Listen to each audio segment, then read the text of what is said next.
Hello, everybody. Get off my lawn cards. I'm Dan. Welcome in. And today I wanted to do the first of a couple wrap up videos at the National, giving my thoughts about what I've seen. I am a veteran of the National. This was my 12th National that I've been at. And I wanted to do, first of all, a very positive video about the National. If the National wasn't fun to go to and a great show, I wouldn't go. I wouldn't keep going to it. I wouldn't stop. I wouldn't waste my time with it. But the National is the best card show in the country. There is no doubt in my mind of that, and it keeps delivering. This year was a great year. Um, all of us that went really had a great time and bought a lot of cool stuff. And that's what you do. That's what you want to do at any show. And the National is just the biggest venue that you can have the opportunity to do that with. So I wanted to go through a quick list of some of the positive things. This is just on my iPhone here. I thought the show was a well-run show, despite an overwhelming number of attendees. I don't know if they'll ever put out a number like how many people went, but it had to have been an all-timer. I don't know what shows were like in the early 90s. Like Anaheim supposedly was great, but this one was, numbers were off the charts. And I really do think that the structure of the show held up with an overwhelming number of attendees. A couple of positives. Generally speaking, I think security was a bigger presence. I think it has to be. The amount of money that's floating around at the National, there's millions of dollars in cash that are floating around the National. There's no doubt about it. And you have to have security. And the first day when we walked in, there was a definite presence. And I did see a person escorted out of the National. I don't know what the guy did, but security was definitely there. I'm sure there was a lot of plain clothes police officers there as well. We'll never know for sure. The temperatures in the venue were great. There was no issues. I think actually the AC worked too well. Probably, you saw some vendors with long sleeve shirts and jackets on, but the temperatures were great. Um, there were more concessions here in Chicago than there ever had been. I always thought that was kind of an issue. If you wanted to get something to eat, it was really difficult to find something. But I think slowly but surely that is less of an issue. That's a good thing. The VIP lounge is always very good. It's an opportunity to get off your feet. If you have a VIP badge, you can use the lounge. And usually we would get together. We'll say, hey, we'll get together around noon or 1 o'clock in the VIP lounge, share what we bought, take a look around a little bit. People are always selling up there.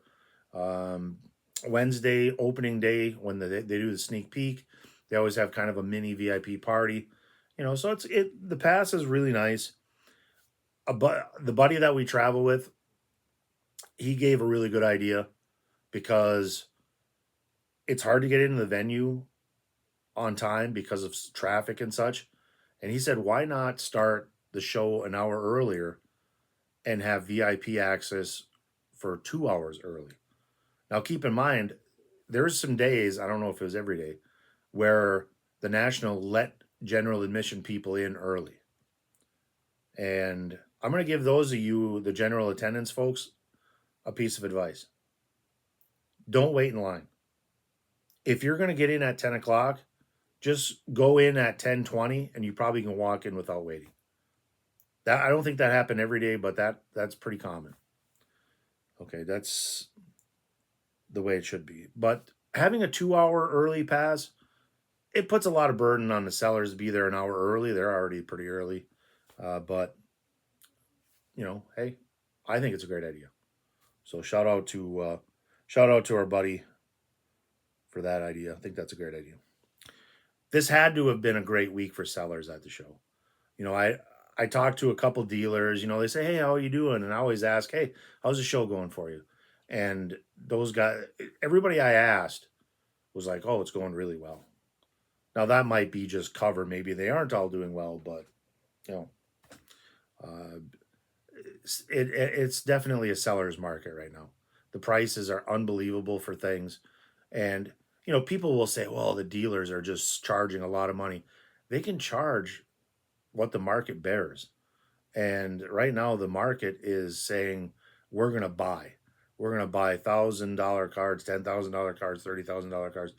We're just going to gobble up stuff. We're going to gobble up Jordans and Griffeys and Otanis and Kobe's, and the sellers had to have just had a really, really good week. Now, keep in mind, it costs a lot of money, over $1,000 to have a table. So you got to make money. Um, Dealers were easy to work with. The myth that, oh, dealers are just, they're just sit on their prices and they don't negotiate at all. Do you honestly think that these people want to lose money and take all their stuff home? I mean, the travel to get there, like we know a guy from Florida, Dan Deering, he goes there every year, and he's got to rent like a vehicle to get up there, haul all his stuff up there. They got to stay at a hotel. They got to pay for the table. Do you think they're just gonna fold their arms over and just go, "Oh, I'm not gonna sell any cards to anybody"? That's ridiculous. It's just it doesn't hold. And the people that do, there might be dealers that do that where they just firm on prices and they don't want to. They're overcharging. Guess what? They're going home with that stuff, and that's not good for them. Wide variety of price points. Every video you're going to see on YouTube shows all the expensive cards, the Jordan rookies, the high grade Griffey rookies, all that. And that's fine. But there's also still dollar cards. I highlighted Gemini, their 5 4 3 2 1 approach to selling cards, $5 first day for the second, and so on and so forth. Dollar cards are still there. They're a little harder to get at because so much traffic. But that just tells you how successful the hobby is right now. Lots of kids at the National. I'm going to give credit to Jeff Wilson. I am not a huge Jeff Wilson fan. I think he's a good guy. He spent his way into the hobby and kind of learned about it on the fly. But he does have a really massive kid zone that was very kid friendly, kids making deals. A lot of kids. I talked to a kid at the VIP lounge one day for about 20 minutes. A kid from Ohio, collects Ohio State stuff, seemed to be in it for the right reasons, not there just to flip and make money. Really a person with a PC, personal collection. And so lots of kids, more and more women also. Mrs. Alaska Sports Cards dropped in for a day and bought herself a very nice Larry Bird autograph card. So there's more women that are involved. They're more and more comfortable, being on the National, which is great. Collecting has never been more over as a hobby. Over, what I mean by over is it's very successful, very popular. It's not just a neat little niche hobby that nerds are in. Everybody's in it right now, and there might be some negatives of that, which we'll look at with the bad parts of what I saw. But I think collecting is something that people are doing, and it's very mainstream right now. If you're going to compare, if I'm going to compare the National to something, I'm going to compare it to a house. Okay, let's say you're looking to buy a house. What I would say about the National is that I would say the bones of the National are very solid. It's a well-run show that seems to get a little better every year. It's definitely expanded. Excuse me. At one time there was just a main floor and that's it, and now it's probably doubled in size, tripled in size since we started going to Chicago. It's amazing. So I would say the bones are solid with this show. If you're comparing it to a house, but there's things that could use a paint job. Has some cracks in the sidewalk.